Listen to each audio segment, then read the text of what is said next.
La clase comercial y financiera se fue fortaleciendo con el nacimiento del Estado moderno, pero principalmente en aquellos con mentalidad protestante, como veremos a continuación. La cuarta palanca de cambio que afectó enormemente en el devenir de los tiempos y en los avances de la época fue la Reforma Protestante iniciada por Lutero. Durante el final de la época medieval se había producido una gran crisis en la Iglesia Católica, debido a numerosas acusaciones de corrupción eclesiástica y falta de piedad religiosa. Para financiar la construcción de la Basílica de San Pedro en Roma, la venta de indulgencias se disparó. Las indulgencias no perdonan el pecado, pero reducían los años que los pecadores debían pasar en el purgatorio antes de entrar en el reino de los cielos. La Iglesia Católica empezó a traficar con los sentimientos de los fieles.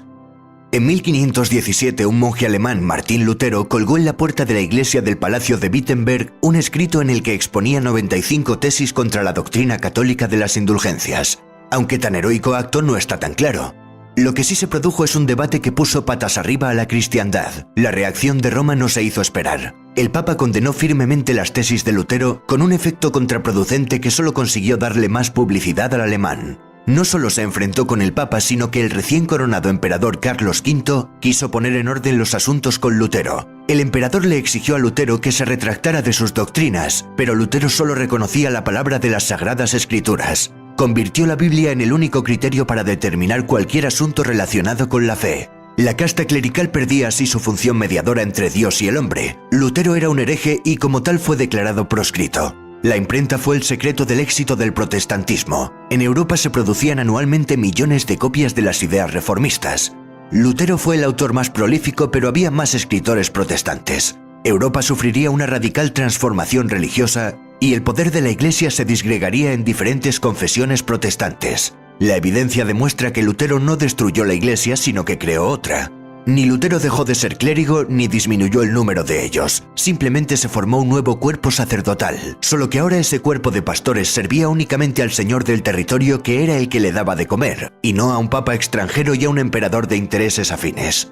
Los nuevos estados modernos exigían más independencia de la Iglesia Católica Romana. El rey de Inglaterra, Enrique VIII, también desvinculó sus lazos con Roma y fundó la Iglesia Anglicana. La causa fue que el rey quería anular su matrimonio con Catalina de Aragón, hija de los reyes católicos y tía de Carlos V. El Papa de Roma, Clemente VII, se opuso a la anulación de su matrimonio. La respuesta del monarca fue romper con el catolicismo y erigirse como jefe supremo de una nueva iglesia, la Iglesia de Inglaterra. La Iglesia anglicana guarda muchas similitudes con la católica, pero no depende de Roma. Tras la muerte de Lutero, el pensamiento de Juan Calvino cobró fuerza y se hizo mayoritario entre los reformistas. Calvino era un seguidor de las ideas de Lutero y convirtió la ciudad de Ginebra en un estado teocrático de corte totalitario. Los pastores se convirtieron en policías de la moral y los viajeros comprobaban asombrados cómo en aquella ciudad no había robos, ni prostitutas, ni asesinatos, ni lujos, ni alcohol, ni bailes, ni vicio de ningún tipo. Es preciso en este instante recordar que la Iglesia Católica condenaba fuertemente el cobro de intereses, censurando esta práctica con el nombre de usura. En la España católica, de hecho, el trabajo manual era algo deshonroso propio de seres de segunda. Los hombres de honor solo se manchaban las manos en la guerra. Por eso muchos hidalgos preferían la pobreza a tener que trabajar. Sin embargo, en los países del norte de Europa, donde se extendió la moral calvinista, el trabajo dignificaba al hombre, y ser comerciante o prestamista acabó siendo una ocupación honrosa. Una moral consagrada al capital. Por ello estos países prosperaron y se enriquecieron. Y no es desacertado decir que por ello los países protestantes son más trabajadores, más austeros y ahorradores que los católicos. El calvinismo no solo se extendió por Europa, sino que los movimientos migratorios llevaron el calvinismo a Norteamérica. Los puritanos ingleses que viajaron en el Mayflower, los hugonotes franceses, los colonos holandeses de la Nueva Ámsterdam, más tarde llamada Nueva York, y los irlandeses escoceses presbiterianos de los Montes Apalaches. Los colonos calvinistas también fueron los primeros europeos que colonizaron África del Sur. Fueron conocidos posteriormente como Boers o Afrikaners. La reforma protestante liderada por luteranos, calvinistas y anglicanos había desencadenado un cisma europeo que se tradujo en cruentas guerras de religión. En Francia se persiguió a los hugonotes calvinistas. En la noche de San Bartolomé en París, el rey francés mandó ejecutar a más de 3000 hugonotes. Las matanzas se extendieron por todo el país. En unos días los católicos se cobraron más víctimas que las que se cobró el Tribunal de la Santa Inquisición en toda su historia. Las tensiones entre católicos y luteranos también desencadenaron la Guerra de los 30 años. que si en principio tuvo un desencadenante religioso, terminó por convertirse en una guerra europea en la que las grandes potencias intentaron buscar su hegemonía. La feligresía católica europea se había reducido drásticamente.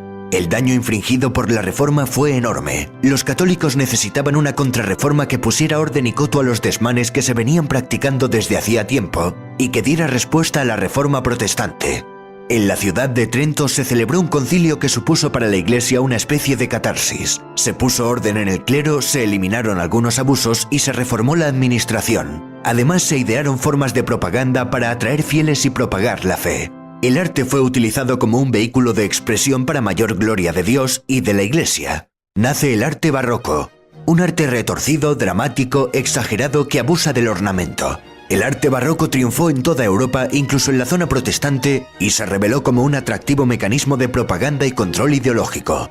Hemos visto pues que el Estado moderno poseía identidad, estaba organizado, estructurado y era autoritario. El poder estaba centralizado y era reconocido políticamente. El autoritarismo puso fin a las guerras civiles garantizando una paz interna que favoreció el progreso económico, con la expansión de nuevos mercados y rutas comerciales que se abrieron tras el encuentro con un nuevo continente. También floreció una nueva mentalidad, una concepción más abierta, en definitiva más moderna, que culminaría en el siglo XVIII con la Ilustración.